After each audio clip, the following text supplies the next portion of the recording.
Let's talk about the filth that's starting to come out in the early days of the Diddy trial. This, of course, is P. Diddy. Surprise, surprise, he's a creep. Surprise, surprise, he's done horrible things. Congratulations on being on the cover. Thank you. So what are you most excited about being here today? I think just being in a part of this category of women, just being in the same sentence as some of the women who have won this award before me. It was a scene straight out of a courtroom drama that no one could have scripted better.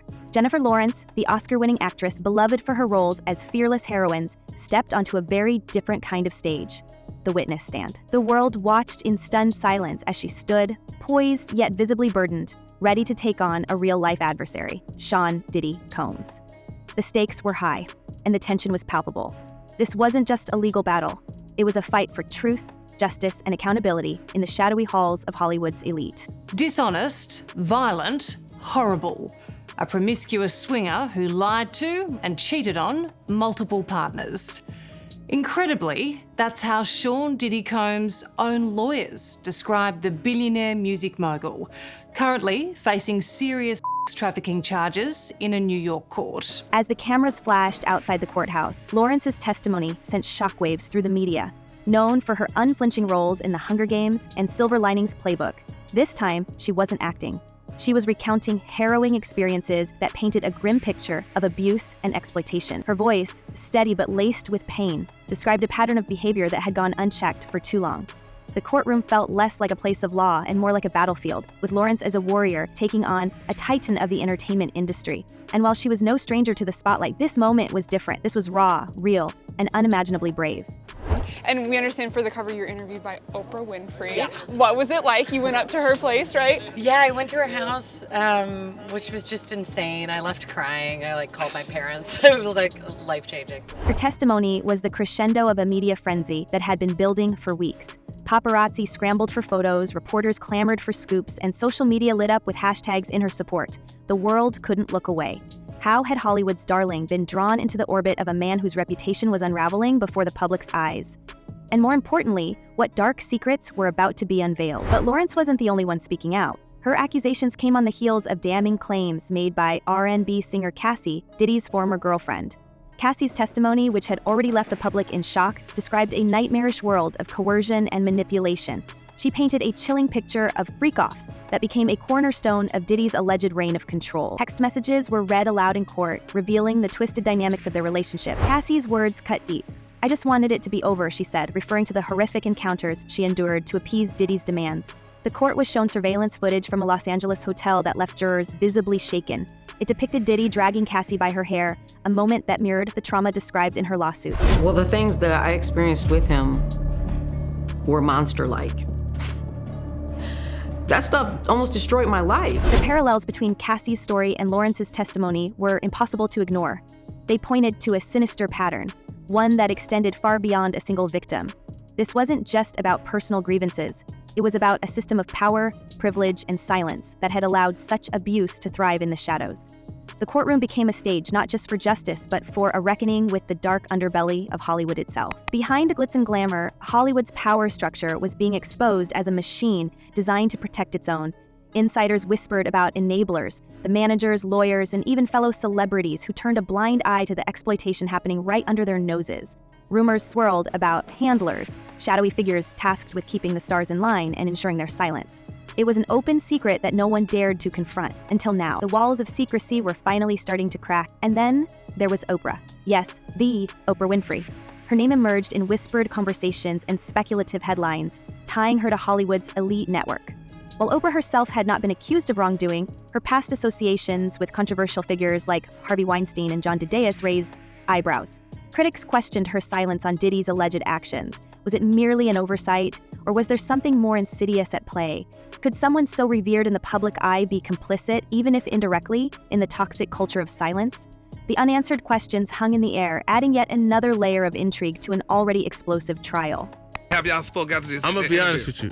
I didn't have anything against Oprah. You just called her I'm gonna tell you why. You named your dog Oprah, didn't you? Yeah, I did. But amidst all the accusations, one moment stood out above the rest. Jennifer Lawrence's emotional breakdown on the stand. The fearless actress, who had portrayed strength and resilience on the silver screen, now revealed her most vulnerable self. Tears streamed down her face as she described the psychological toll this ordeal had taken. I stayed silent for so long, she admitted, her voice cracking, but seeing others speak out gave me the courage to do the same. It was a moment of raw humanity that resonated far beyond the courtroom walls. She wasn't just a celebrity, she was a survivor, and her bravery was inspiring millions. The cost of speaking out was steep. Lawrence's testimony was not just about seeking justice for herself, but about shining a light on a broken system.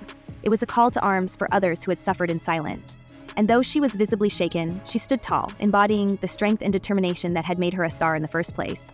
As the first chapter of this explosive trial unfolded, the world was left reeling. What other secrets would come to light? Who else would be implicated in this web of power, privilege, and abuse? And most importantly, could this be the beginning of a seismic shift in Hollywood's culture? One thing was certain: Jennifer Lawrence's testimony was more than just words. It was a battle cry for truth, justice, and change. And the world was listening. Referred to me as Wild King Nights.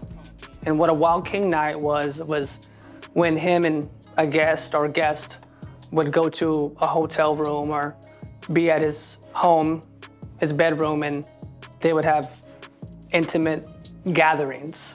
I would have to go and prep that hotel room, which consisted of baby oil Astroglide. So just when we thought the drama couldn't escalate any further, another bombshell dropped.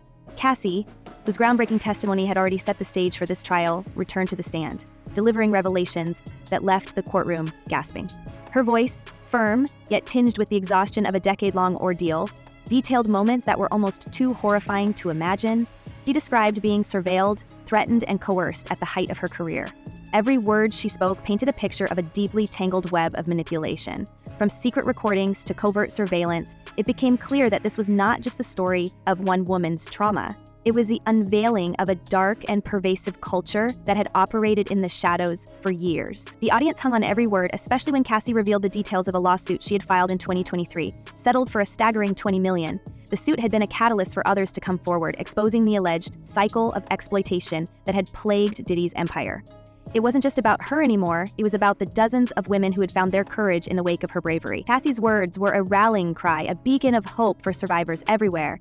And yet, the settlement couldn't erase the pain or the scars of what she endured. They've been afraid of coming forward. They've been afraid of what he could potentially do to them within the industry, what he could do to them professionally, maybe even personally.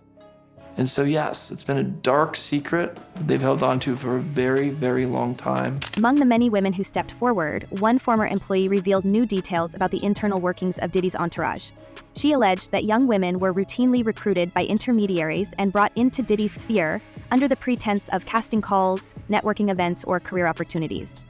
Once inside, they were reportedly subjected to psychological manipulation, with their ambitions used against them. The employee claimed that this network operated with precision, ensuring that victims felt too isolated or powerless to resist.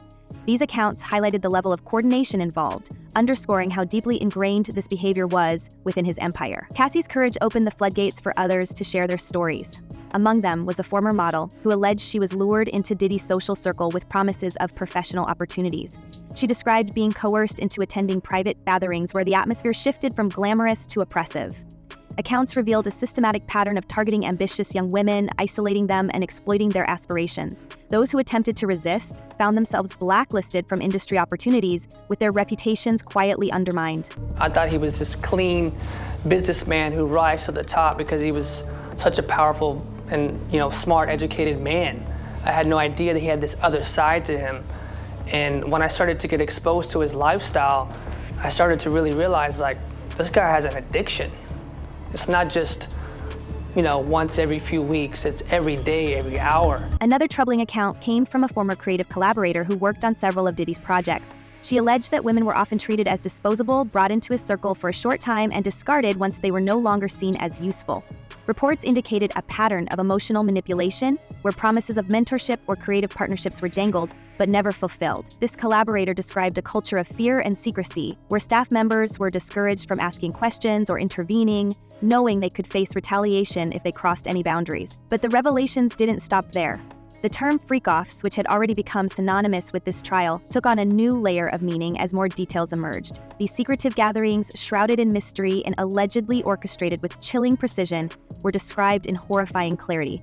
Witnesses recounted how these events were normalized, how power and influence were used as tools of manipulation, the secrecy, the coercion, the sense of entrapment, it all pointed to a systematic effort to control and exploit. And as the stories unfolded, questions began to arise. Who else knew about these gatherings? Who turned a blind eye, and who actively participated? The courtroom buzzed with speculation, and the public demanded answers. He cornered me. And then he asked me, with his arm up, he asked me, "How you doing?" I'm kind of like, wow, what the heck? Very uncomfortable. And then he rubbed his hand down my breast. He said, "If you need anything at all." Details also emerged from a former staff member who worked closely with Diddy for years. According to allegations, this insider witnessed a structured system of manipulation where individuals within his inner circle facilitated the exploitation of women. Victims were reportedly invited to exclusive events under false pretenses, only to find themselves in situations where refusal was not an option. The staff member's testimony painted a picture of an operation that relied on enablers to maintain secrecy and control, further shielding Diddy from scrutiny. The implications were staggering. A-list celebrities who had once basked in the glow of Diddy's orbit now found themselves under scrutiny. Some had attended these infamous gatherings, and while many claimed ignorance, the public wasn't so quick to forgive. Could their silence be seen as complicity? Were they too entangled in the web of power to speak out? The names of these attendees remained tightly guarded, but whispers spread like wildfire, igniting a storm of curiosity and condemnation. Social media exploded with theories, as fans combed through old photos and interviews for clues. The question on everyone's mind: how deep does this go? I'm sorry, I'm just like really, I'm in this moment right now. This is crazy. Sorry. People don't really know how much what it does to you when something that you love is taken from you and thrown away like it don't even matter, and then they move on with their lives and you're stuck. You're stuck during those years. You're still stuck 21 years later. An alarming account came to light from a woman who claimed she was taken to Diddy's Miami mansion for what she believed was a professional meeting. Reports indicated she felt trapped in the sprawling estate, with security personnel monitoring the premises to control movement. Another alleged victim described a similar experience at a New York penthouse, where the environment was said to be highly controlled, leaving attendees with no clear way to leave without assistance. These stories revealed a disturbing consistency in the methods used to isolate and manipulate women across multiple locations. And then there was Oprah. Her name had surfaced before, but now it carried even heavier weight. Whispers of her past ties with influential figures like Harvey Weinstein and John Didace resurfaced, casting a shadow over her otherwise untouchable reputation. Critics questioned her silence in the face of such damning allegations against Diddy. Was this simply a case of staying out of the fray? Or was there a more troubling reason for her lack of commentary? Oprah had long been a symbol of empowerment, yet her alleged connections to some of Hollywood's most controversial figures raised eyebrows. Could it be that even she, the queen of daytime television, was caught in the machinery of Hollywood's toxic power dynamics? The speculation was relentless, and the public demanded clarity. Yet, for now, her silence only added to the intrigue. I would say, Oprah Winfrey, you know what you need to do, and stop hiding behind what you call was negative comments. The allegations extended to women who had worked on Diddy's music tours. Some accounts described an unprofessional environment where young performers were allegedly pressured to join private after-parties. Attendees reportedly learned quickly that refusing to participate came with professional consequences, including the loss of opportunities or dismissal from projects. This environment was characterized by an imbalance of power, where young women were made to feel their careers depended on their compliance with unspoken rules. Meanwhile, Jennifer Lawrence's emotional testimony continued to reverberate far beyond the courtroom. Her decision to speak out came at a cost, and the toll it had taken on her was evident. Friends and colleagues shared stories of her sleepless nights and moments of doubt. But as the trial unfolded, it became clear that her bravery was inspiring others to come forward. Rumors swirled that more celebrities were preparing to break their silence, to name names and expose the hidden truths of Hollywood's elite. The entertainment world seemed to be on the brink of a seismic shift, a reckoning that could change the industry forever. It is alarming how many people came through his orbit. How many people could this have happened to? And how did he get away with it? Further damning claims surfaced from a former assistant, who detailed the lengths to which Diddy's team allegedly went to maintain silence and control. Reports describe the use of non-disclosure agreements, financial settlements, and intimidation tactics to prevent victims or witnesses from speaking out. The assistant also alleged that internal staff worked tirelessly to suppress scandals by intercepting negative press and ensuring damaging stories were buried before they could gain traction. This added another layer to the narrative, illustrating how a network of protection shielded Diddy from accountability for years. But the fallout wasn't limited to Hollywood alone. Social media platforms like Instagram and TikTok became battlegrounds for justice, amplifying the voices of survivors and exposing the cracks in the entertainment industry's gilded facade. Hashtags calling for accountability trended worldwide, and fans rallied behind their favorite stars, urging them to speak out. It was a powerful reminder that the public held a unique kind of power, the ability to demand change, to hold even the most untouchable figures accountable. The question was, would this momentum lead to real reform, or would it fade away once the headlines moved on? I'm just tired of working so hard, being gracious at what I do. As the trial neared its conclusion, Jennifer Lawrence delivered what could only be described as the most powerful moment of her career, not on the big screen, but in real life. In her closing remarks, she issued a heartfelt plea for justice. "This isn't just about what happened to me," she said, her voice breaking with emotion. "It's about breaking the cycle, about making sure no one else has to go through this. We can't change the past, but we can fight for a better future." Her words echoed through the courtroom, leaving everyone in stunned silence. It was a moment that would go down in history, a defining chapter in the fight for accountability and change. So where do we go from here? The revelations from this trial have shaken Hollywood to its core, exposing a culture of silence and complicity that can no longer be ignored. But with so many powerful figures implicated, the fight for justice is far from over. Will more names come to light? Will the public's demand for accountability lead to meaningful change? Or will the industry find a way to sweep this under the rug once again? And most importantly, will the survivors like Jennifer Lawrence and Cassie finally find the closure and justice they deserve? When it's time to renegotiate, I'm at the bottom again like I never did what I just did, and I'm just tired. I'm tired. I'm tired. We want to hear from you. What do you think about the shocking revelations from this trial? Do you believe Hollywood is truly ready for a reckoning, or will the same patterns continue to repeat? Let us know in the comments below, and don't forget to like, share, and subscribe for more updates on this groundbreaking story. Together, we can keep the pressure on and demand the change we so desperately need. This is far from over, and we'll be here every step of the way to bring you the latest. Stay tuned.